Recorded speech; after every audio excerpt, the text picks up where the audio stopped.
What's up, guys? Back here with a response video for you guys this time. As you could tell, I kind of switched up the angle just a little bit to, try to spice it up, and I really wanted to take advantage of this really nice natural lighting I'm getting down here right now, so I'm going to roll with it. In the background, so before we get to that, we are doing a response to the Thralls of Metal channel. And Thralls of Metal's awesome. I'm sure if you guys know me, you guys definitely probably have watched Thralls of Metal. If not, I will definitely be putting a link in the description. The channel's great. I watch it all the time. And another channel I'm a big fan of, I wanted to give a shout out to, is Heavy Metal Music of Destruction, Aiden French. He is got great taste, man. Go give him a subscribe. I'm going to link him down in the description as well. I had a couple nice conversations with him on Instagram recently, so go give him a sub, watch some of them videos. He's got awesome taste, man. So, before we get started, we are listening to Fog Crawler with the album Welcome to Your Suffering.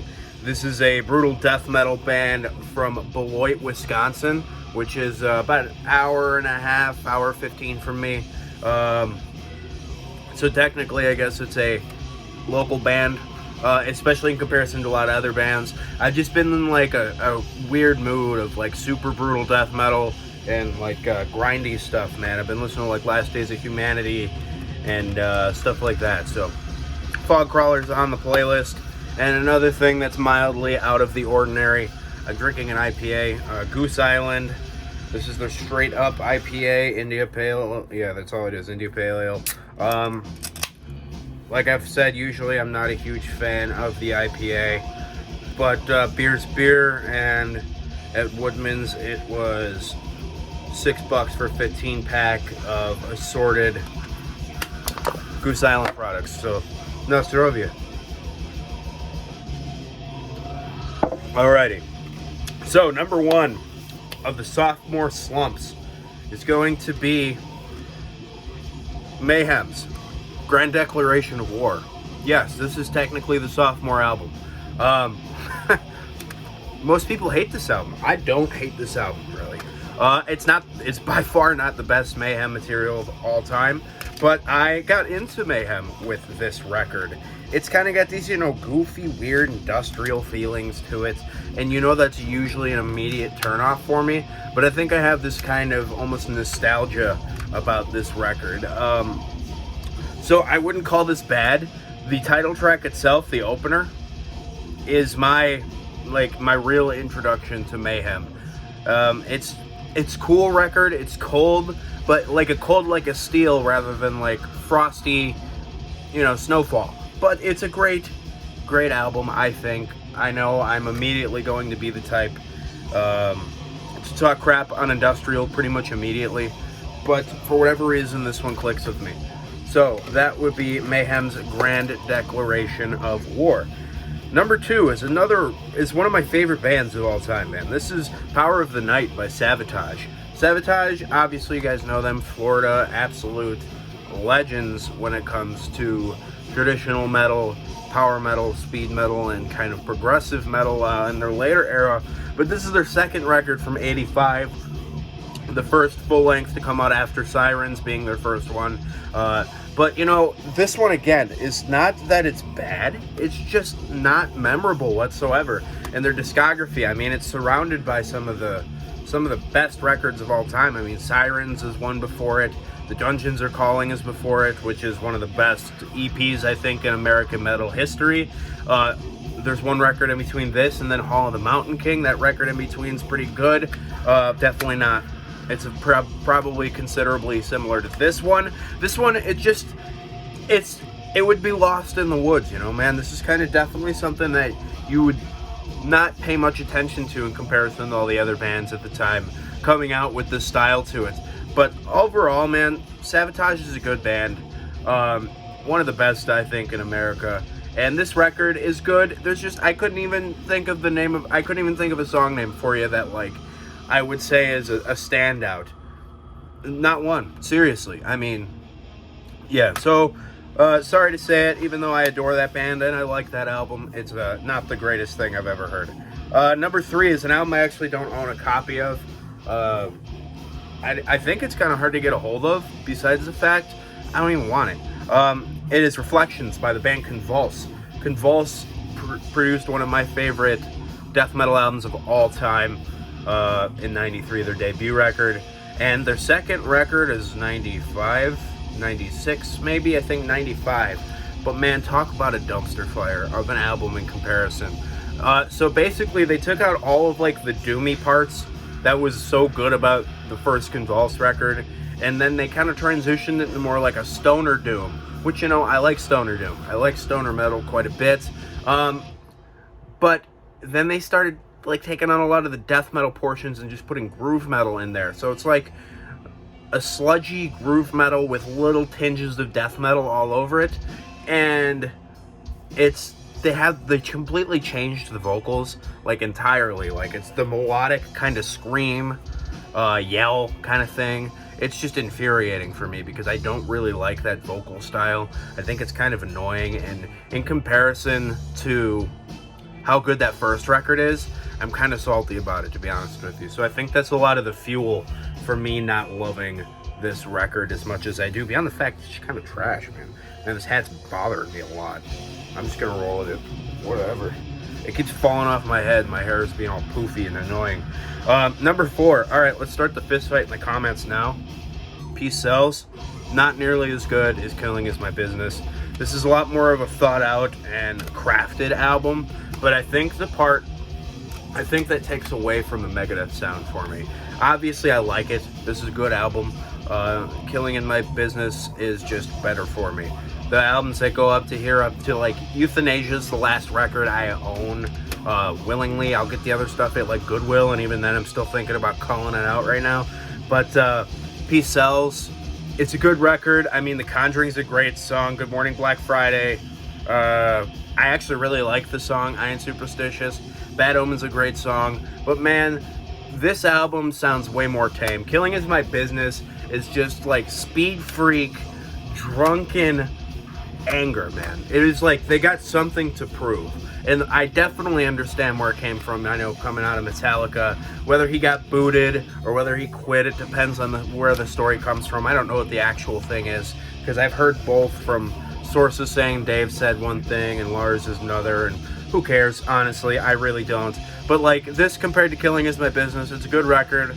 It's definitely a worthy album to own. But man, talk about Killing Is My Business as a speed metal classic. Number 5. Again, basically I don't hate any of these at all. But this one specifically is a really awesome album from last year. It placed decently high on my 2021 year-end list. I don't remember particularly where, but this is 2 by Fluff. Swath is a Scottish black metal band, a side project of the fella behind Seor. I don't remember the guy's name off the top of my head, but obviously, big fan. I have multiple Seor CDs right there. But this album in particular, man, this is it's a pretty good record in the sense that this is a really nice melodic black metal album. And the first album had this dense atmosphere and this great and wonderful stylistic shoegaze to it almost. And it's just a complete change from that, a complete and total departure from that, actually. It's just a lot more akin to stuff like Sacramentum and other bands like that, you know, Thy Primordial, the early Ancient material. They definitely were listening to Dissection writing this, or he. I don't know if it's multiple people. I think it might just be him. But, yeah, it's a good record, man. I really, really do like it quite a bit, but it's definitely nothing compared to the first one. And I'm just maybe a little salty I didn't get another great kind of atmospheric post-black metal album. Number 6, Into the Pandemonium by Celtic Frost. I like this album a lot too, man. I mean, this is the first Celtic Frost material I ever purchased. I think I had the Hellhammer Demon Entrails compilation before I had this. But, you know, you open with Mexican Radio, and how about talk about, you know, starting off the game with a strike. But, you know, Babylon Fell is a cool song on here. Sorrows of the Moon is a moody, cool tune. In the Chapel in the Moonlight. It's good stuff, man. It's just, you know, compared to the first 4 releases, it's nothing, you know. Especially the first full length, and then Morbid Tales too. Yeah, it's gold stuff. But, you know, like the weird moody narration all over it that Tom G does, as well as that female, it doesn't work for me with this style, because there's still a lot of that darkness and there's still that atmosphere that Morbid Tales had. I would say you're definitely understanding where Cold Lake came from listening to this one. And honestly, I like Cold Lake too. That's also how I got into Celtic Frost. I don't own it, but yeah. Next, one of my favorite bands as well. One of my favorite, probably top 5 favorite death metal bands of all time is Breeding to Spawn by Suffocation. Slump-wise, not as much of a slump as some of the other ones on here. Say, like, How Far, you know, Grand Declaration of War fell from De Mysteriis Dom Satanas. But it's still a great album. I mean, I'd still give it an 8 out of 10 at least. It's just not nearly as memorable as Effigy of the Forgotten, or, you know, the one after this, Pierced From Within. It's a good record. It's a solid Suffocation album. It doesn't have nearly as many memorable moments, though. It kind of has, you know, it has this kind of meandering style, and I think a lot of that has to do with the production taking away from a lot of the dense heaviness that would usually be present on such an album. And obviously, I like all the Suffocation material. I like this one a lot. This is actually the first Suffocation I ever heard. Yeah, I'm gonna call it on that one. There's not much more to be said. Number 8 is another one I don't own because I don't see it like literally anywhere ever. But it's Pleasures of the Flesh by Exodus. Obviously, one of the best examples of a sophomore slump.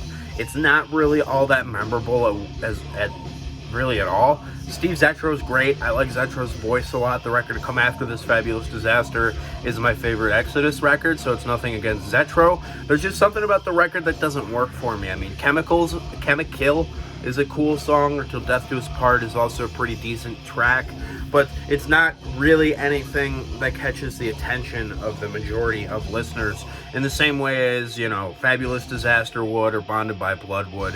But that also might just be me being picky, man. I'm not super picky with a lot of stuff. I mean, I like everything. I'm sure you can tell from this list. I like a lot of different kinds of metal. But obviously I'm a black metal guy first. So, number 9, Emperor. Maybe another fist fight. Anthems to the Welkin at Dusk. I like this album a lot. This is an easy 8.5 out of 10 for me. But man, it's a whole different feeling from In the Nightside Eclipse. And that's kind of a detriment against it for me, because I really adore that album, as most metal has seemed to.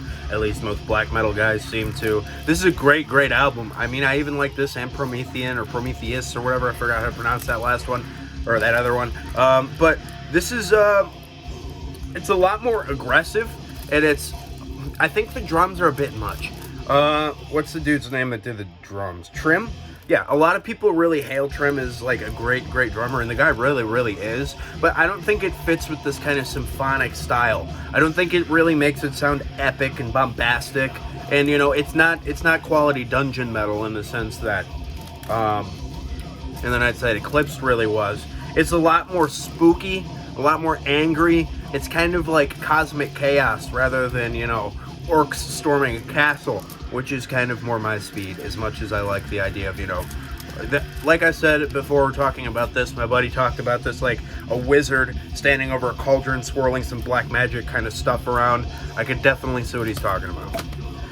And the last one, another band I'm very fond of. This is actually the band I've probably been a fan of for the longest out of all these, which is Witchfinder General. This is Friend of Hell. This is a absolutely great record, man. I love this record. I love Witchfinder General. Both of their first full lengths, or the first 2 full lengths, are great.